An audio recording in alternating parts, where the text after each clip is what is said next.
Okay. So I'm sitting here with Pedro from Team Portugal, and he has one of the most beautiful armies we have ever seen. So you'll get some close-up later. But let's talk about the process of how you decide to paint this and why you chose this kind of army. Okay, well, I knew I wanted to do some urban bases, so I went for a Berlin army. And then I had to settle on a list fairly early to have time to complete the process. And so among the team we decided on my army, which was, it's a bit meta in terms of competitiveness. So I went with that because it filled in all the boxes. It had cars I wanted to paint, it had infantry, that made me do a lot with the urban bases. Yeah. And so that was it. Once I had the army more or less closed, it was time to plan each of the platoons.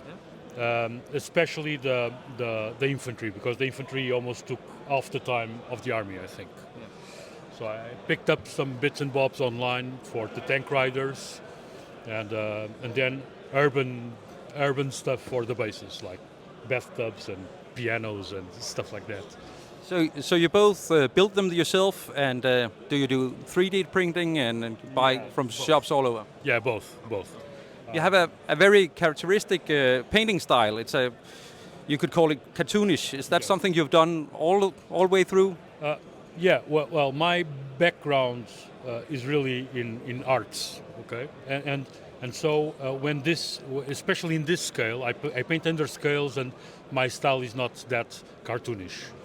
But especially in this scale, for things to stand out, I really punch up the contrast. So I really do all the black lining and then do all the highlights up to a very bright level, so that they can stand out on the table. Or it's not the most correct modeling military style, but I think it works well for the scale.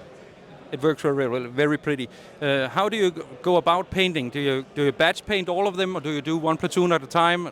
No, I do one platoon at a time, and because this project was some months, it was maybe 5 months. At the end, I had to do some color correcting because I use mixed paints a lot to do the highlights, etc.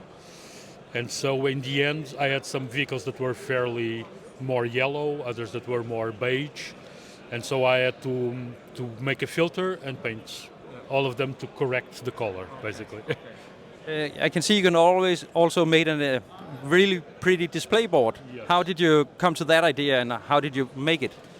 I knew I wanted to do at least a very simple display to put the army on, but then earlier this year I bought an MDF laser cutter, okay, and so I did, well, let's do at least some building profiles. That was fun because it was a new tool and a new learning process. I took from real pictures of Berlin in '45, I vector traced them so that I could cut them, but then my initial idea, I always had the idea of the LEDs and multiple layers of buildings, was only to have them black and then like a zenithal gray. But then when it was done, maybe a month ago, I said, no, it would look better if I do some full 3D. And so I went with oils, only black and white oils, because it does a fuzzy effect. So it becomes blended in the background. I think it works well. That was it. It works very, very well. Do you have a favorite platoon here when we're going to film it? Anything you love in particular? I love the guys that took the most time out of me. So that would be the infantry platoons, both infantry platoons, because they have very small vignettes, which I find interesting. So there's everyone mentions it because it's fun. There's a rubber duck inside the toilet, but there's like a magazine next to this toilet. There's a rubber duck in the bathtub. There's sheet music on the piano. It's little stuff like that I really like to do in the end.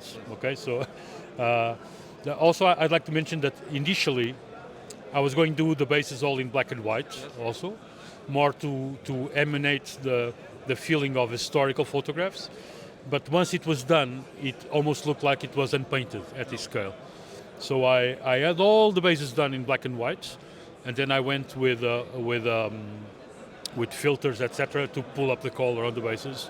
But I wanted to leave a level below the miniatures, or the infantry would just die out. But yeah, favorite are the infantry bases. The rest is just I was feeling a bit sick of painting dots on vehicles and highlights, and it gets old very fast when you're painting only with 3 colors, more than 50 vehicles maybe.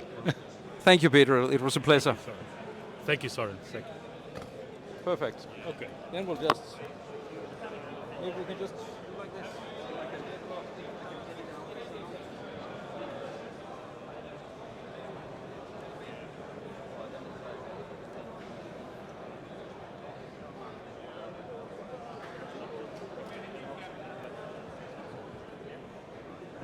We'll edit that out here. You know songs about Portugal, I don't.